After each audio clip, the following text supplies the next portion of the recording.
Hey you guys, what's up? Welcome to my channel. I'm Sona Purma and here I'm going to teach you political science of class 12th. Okay? So we're going to start our session with first book Contemporary World Politics. So before reading this book, we firstly know the meaning of this book, okay? So what this book means? Contemporary World Politics. So contemporary समकालीन world संसार politics राजनीति so world level पे जो politics चल रही है present में उससे रिलेटेड टॉपिक्स उससे रिलेटेड चैप्टर्स इस बुक में हम पढ़ने वाले हैं okay so let's get started so guys हमें पहले पता चला है कि एज 2021 टू 2022 के सिलेबस में कुछ चेंजेस हुई हैं सीबीएसई ने कुछ चेंजेस कर रहे हैं ठीक कुछ टॉपिक्स ऐड करें कुछ कटे हैं और इनफैक्ट जो हमारे चैप्टर्स के नेम थे भी वो पहले के चैप्टर्स के नेम से चेंज हो चुके हैं जैसे लाइक हमारा फर्स्ट चैप्टर पहले वाले बुक में द कोल्ड वॉर एरा था but now it's name gonna to be change and it's name was cold war era and non aligned movement so confuse मत होना कि अलग अलग चैप्टर मैटर सेम है बस नेम अलग हुए हैं so let's get started without wasting a minute so chapter start करने से पहले हमें इसकी थोड़ी सी बैक हिस्ट्री जाननी जरूरी है ताकि हम इस चैप्टर सो गाइज पहले हम चैप्टर को शुरू करें उससे पहले हम इसकी बैक हिस्ट्री जाननी बहुत ज़रूरी है जिससे इस चैप्टर को हम अच्छी तरह से अंडरस्टैंड कर सकें सो कोल्ड वॉर का टाइम पीरियड क्या था हमारा कोल्ड वॉर का हमारा टाइम पीरियड था 1945 टू 1991 ओके कोल्ड वॉर का टाइम पीरियड हमारा ये था सो इससे पहले वर्ल्ड में क्या हो रहा था या यू राइट इससे पहले वर्ल्ड में हमारे सेकेंड वर्ल्ड वॉर हो रहा था टाइम पीरियड इसका था हमारा 1939 टू 1945 ओके सो जो हमारा सेकेंड वर्ल्ड वॉर था वो बेसिकली दो फोर्सेस में हो रहा था एक हमारी थी अलाइड फोर्सेस और दूसरी थी हमारी एक्सेस पावर्स ओके एक हमारी थी अलाइड फोर्सेस दूसरी हमारी थी एक्सेस पावर्स या सो गाइस पहले हमारे अलाइड फोर्सेस में पहले हम एक्सिस पावर्स की जानते हैं ओके तो एक्सिस पावर में हमारे तीन थे powers Germany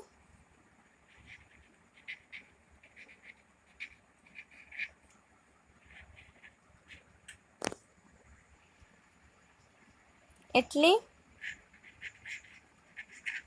and Japan and allied forces में कौन थे ब्रिटेन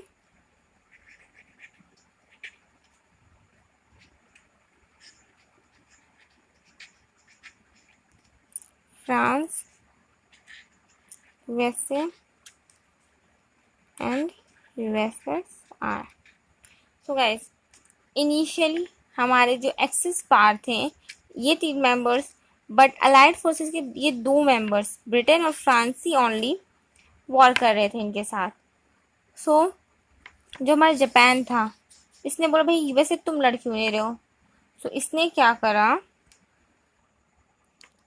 जापान ने बोला भाई यूएसए तुम क्यों नहीं लड़ रहे हो तो इसने यूएसए को वर्ल्ड वॉर में एंट्री कराने के लिए इसने यूएसए के नेवल बेस पर्ल हार्बर पर 7 दिसंबर 1941 को अटैक कर दिया पर्ल हार्बर यूएसए का नेवल बेस है ओके तो यहाँ पर 7 दिसंबर 1941 को जापान ने अटैक कर दिया जिसकी वजह से हमारे यूएसए जो है वो वर्ल्ड वॉर सेकेंड में एंटर हो गया अब यूएसएसआर कैसे एंटर हुआ जो जर्मनी थे, जर्मनी के साथ यूएसएसआर के काफ़ी अच्छे पॉलिसीज़ थे, बट जर्मनी चाहता था कि यूएसएसआर वर्ल्ड वॉर में एंटर हो, बट यूएसएसआर वर्ल्ड वॉर में एंटर नहीं हो रहा था। तो जर्मनी ने 1941 टू 1942 के बीच में यूएसएसआर के पोलैंड पर अटैक कर दिया, जिसकी वजह से यूएसएसआर ने सेकेंड वर्ल्ड वॉर में एंट्री ले ली as a member of allied forces. Okay, ये तो हमारी थी बैक हिस्ट्री। अब इनमें लड़ाई हुई, सेकेंड वर्ल्ड वॉर हुआ, और सेकेंड वर्ल्ड वॉर की जो एंडिंग थी वो हमारी हुई जापान पे बॉम्बिंग करने की वजह से। हमारे जो यूएसए ने जापान के 2 शहर हिरोशिमा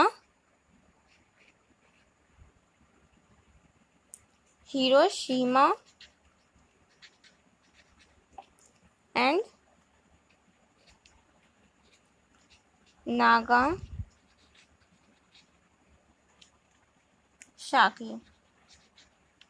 पर 1945 में 2 मिसाइल्स गिराए, Fat Man and Little Boy, and जिसकी वजह से हमारा जो सेकेंड वर्ल्ड वॉर था वो ख़त्म हो चुका था। ठीक है, बट अब सेकेंड वर्ल्ड वॉर ख़त्म हो गया तो उसके बाद हमारे वर्ल्ड पे 2 मेजर पावर्स थी। अलाइड फोर्सेस हमारी जीत गई, तो 2 मेजर पावर्स कैसे रहेंगे, इसमें तो 4 मेंबर्स थे।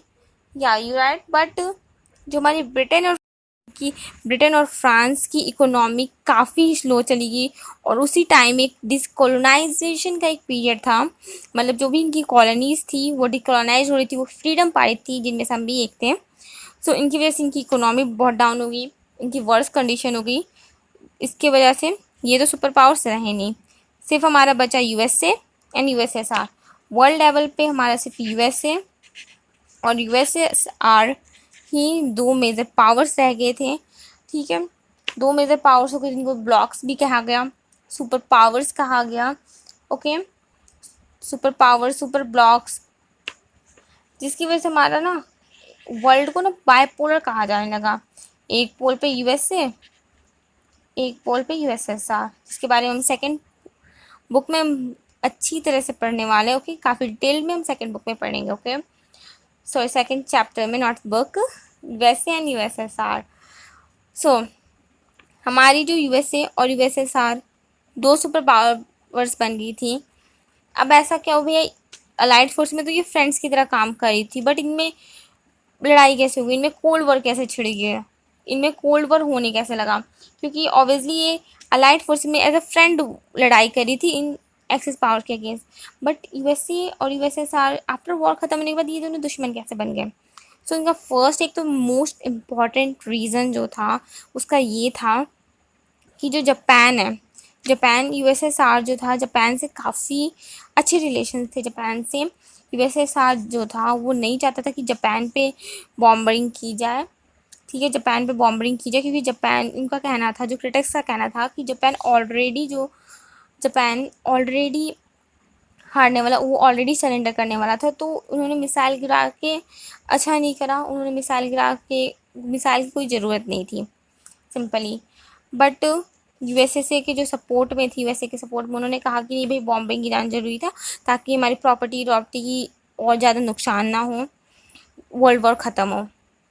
तो ये बेसिक चीज़ें थी, लेकिन जो मोस्ट इम्पॉर्टेंट ये चीज़ थी, इनका आइडियोलॉजिकल डिफरेंस, जो इनके कोल्ड वॉर का मोस्ट इम्पॉर्टेंट फैक्टर था, मोस्ट इम्पॉर्टेंट कॉज था कोल्ड वॉर का आइडियोलॉजिकल। हमारे यूएसए जो था वो कैपिटलिज्म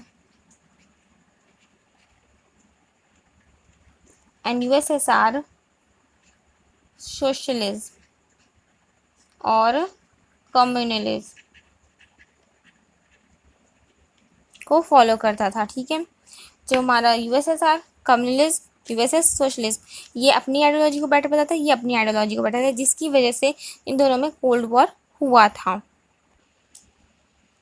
सो गाइज, जो हमारे यूएसए एंड यूएसए सारे सुपर ब्लॉक्स बनने के बाद इन्होंने एक पॉलिसी ऑन कर दी, इन्होंने अपनी इन्फ्लुएंस करने लगे एरिया को, अब बहुत सारे वर्ल्ड के अलग अलग एरियाज़ को ये अपने अंदर अपने इन्फ्लुएंस करने लगे। ठीक है, उस पर दबाव बनाने लगे, और ये दबाव स्पेशली सेंट्रल और साउथ एशिया में ये अपना एक्सपेंड करने की पॉलिसीज़ कर, जहाँ तक ये एक्सपेंड कर सके, सभी को अपनी कहते अलाइन बनाना, सभी को अपनी टेरिटरीज बनाने लगे थे। ठीक है, जैसे लाइक कॉलोनीज जो बनाते थे ना, सिंपल वही कॉलोनी बनाए थे, क्योंकि जो भी इनके अलाइंग बन रहे थे वो इनकी पॉलिसीज अपना रहे थे। मीन्स वो कैपिटलिज्म बन जा रहे थे या वो कम्युनलिज्म बन जा रहे थे। ठीक है, इनकी पॉलिसीज अपनाने की, सिक्योरिटी इनकी, जो भी फॉरेन अफेयर्स, सब चीज़ें इनकी वही वो अपना रहे थे। इनका एक तरह से उन पर रूल हो जा रहा था। ठीक है, सो यूएसएसआर कम्युनलिज्म, यूएसए कैपिटलिज्म इन्होंने फॉलो कर ली। इन्होंने पॉलिसी ऑफ एक्सपेंशन बढ़ा दी अपने वर्ल्ड में, specially central and south Asia में। ठीक है, इन्होंने ब्लॉक्स बनाने चालू करे। एक बनाता था वेस्टर्न ब्लॉक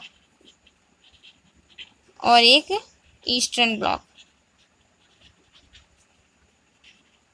ठीक है, सो ऑब्वियसली यूएसए जो कि कैपिटलिज्म वाले थे वो हमारे बना रहे थे वेस्टर्न ब्लॉक। जो भी जिनको भी वो अलाइन कर रहे थे, जिन भी कंट्रीज़ को वो अपने अंदर अलाइन कर रहे थे, उनको वो वेस्टर्न ब्लॉक के अंदर मानते थे। जिनको वो अलाइन ईस्टर्न यूएसएसआर जो जिनको अलाइन कर रहा था उसको वो ईस्टर्न ब्लॉक के अंदर मानता था। वो जो भी कंट्रीज इनके अलाइन होती थी वो कैपिटलिज्म फॉलो करती थी। जो अगर यूएसए के साथ होंगी तो कैपिटलिज्म, यूएसएसआर के साथ होंगी तो कम्युनिज्म फॉलो करती थी। सो गाइज, इस वॉर को जो फर्स्ट इन वॉर को कोल्ड वॉर कहने, इस वर्ल्ड को कोल्ड वॉर कहना, जो कोल्ड वॉर जिसने नाम दिया था वो फर्स्ट थे हमारे बर्नार्ड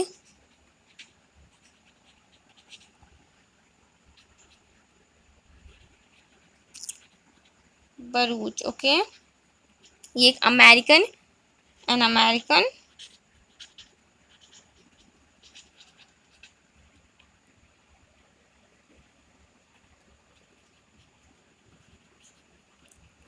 स्टेटमैन थे। Bernard Baruch and American statesman. But इन्होंने इस वॉर को कोल्ड वॉर का नाम दिया। बट जो कोल्ड वॉर फेमस हुआ, पॉपुलर हुआ, वो करा था पॉपुलर प्रोफेसर लिपमैन ने। ओके, प्रोफेसर लिपमैन ने इसको पॉपुलराइज करा था एज अ कोल्ड वॉर। हमारे जो प्राइम मिनिस्टर थे इसको अलग अलग नाम भी दिए। जैसे बर्नार्ड बरूच ने कोल्ड वॉर कहा, प्रोफेसर लिपमैन ने कोल्ड वॉर का नाम दिया। ठीक, सो गाइस, हमारे पीएम नेहरू, मतलब पीएम जो हमारे first prime minister Pandit Jawaharlal Nehru थे, उन्होंने भी कोल्ड वॉर को डिफरेंट नेम्स दिए। Majorly brain war, nerve war and propaganda war. ठीक है, सिंपली बर्नार्ड बरूच ने एक अमेरिकन स्टेटमैन थे और लिपमैन ने, इन्होंने इस वॉर को कोल्ड वॉर कहा। पीएम नेहरू ने brain war, nerve war and propaganda war, cold war को नाम दिया। सो बेसिकली कोल्ड वॉर है क्या? इसे हमने कोल्ड वॉर, ठंडा वॉर क्यों कहा? इसलिए कहा क्योंकि इसमें कोई भी एक डायरेक्ट कन्फ्रंटेशन नहीं हुई थी। ठीक है, डायरेक्ट कन्फ्रंटेशन इसमें बिल्कुल नहीं हुई थी। इसमें यूएसए और यूएसएसआर इन्होंने साथ में सामने आमने सामने बिल्कुल नहीं लड़े थे। ये जो वॉर था वो चेंज नहीं हुआ था हॉट वॉर में। ठीक है, आर्म्ड अटैक नहीं करे थे इन्होंने एक दूसरे पे।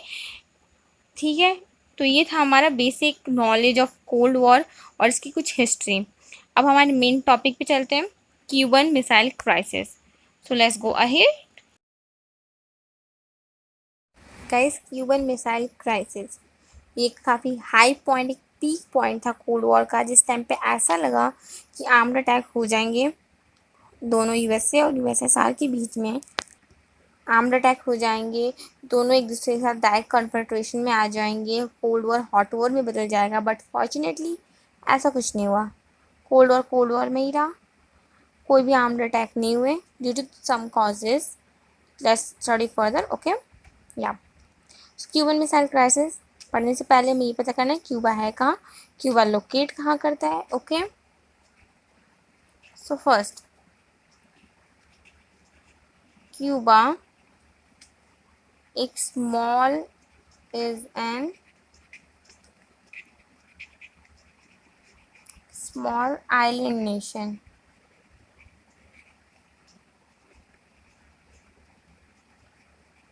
जो कहाँ पे सिचुएट करता है, यूएसए के नियर।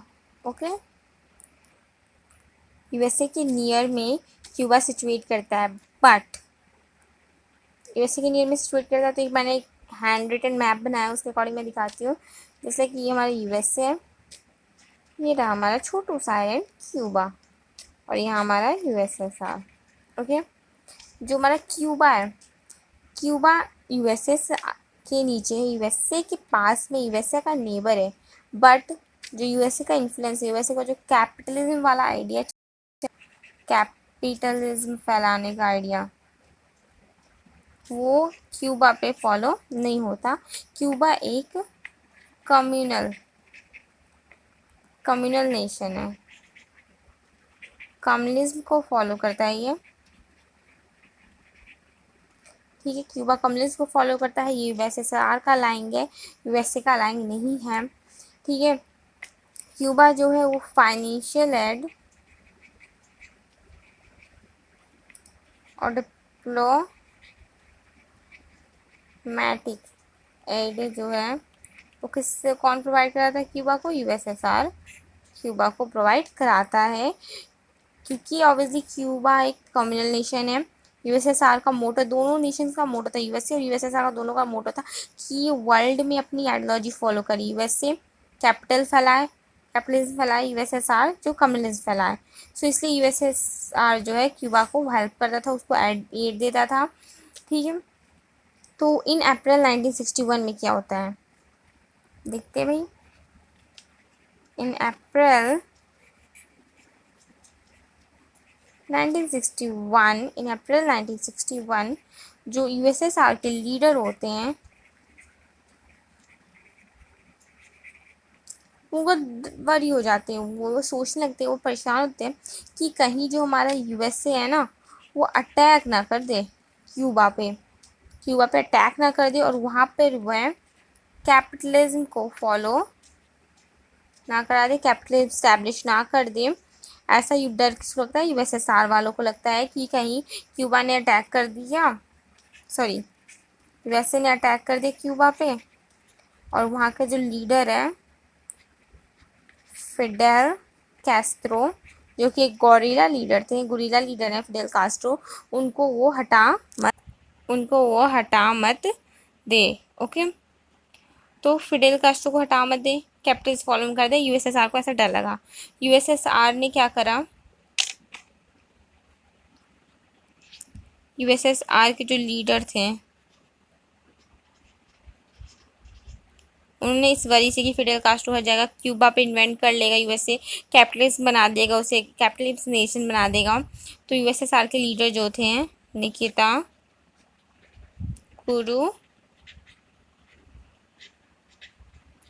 शेव, उन्होंने डिसाइड करा कि वो चेंज कर देंगे गोइंग टू रशियन बेस या फिर मिलिट्री बेस कह लो, जहाँ पे सारी मिसाइल्स वेपन्स रख सकते हैं, बॉम्ब्स रख सकते हैं वहाँ पर। ठीक है, उसको एक रशियन बेस बना देंगे, एक मिलिट्री बेस बना देंगे। और ऐसा डिसाइड किसने करा, निकिता क्रुश्चेव, यूएसएसआर के जो लीडर थे। ठीक है, अब क्यूबा में जो था भैया मिसाइल्स जो थे वो इंस्टॉल होने स्टार्ट हो गए थे। ठीक है, क्यूबा में मिसाइल इंस्टॉल होने लगे थे। ये जो क्यूबा मिसाइल इंस्टॉल थे ना, ये फर्स्ट टाइम था जब यूएसए के काफ़ी क्लोज रेंज में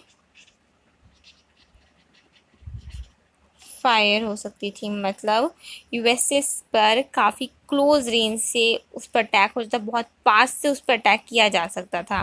ठीक है, ऐसा फर्स्ट टाइम हिस्ट्री में हुआ था कि उसकी बिल्कुल उसके फेस के सामने बंदूक रखी हुई, ऐसा फर्स्ट टाइम हुआ था यूएसए के साथ। ठीक है, 3 वीक्स के बाद यूएसए के जो लीडर्स, यूएसए के जो प्रेसिडेंट थे,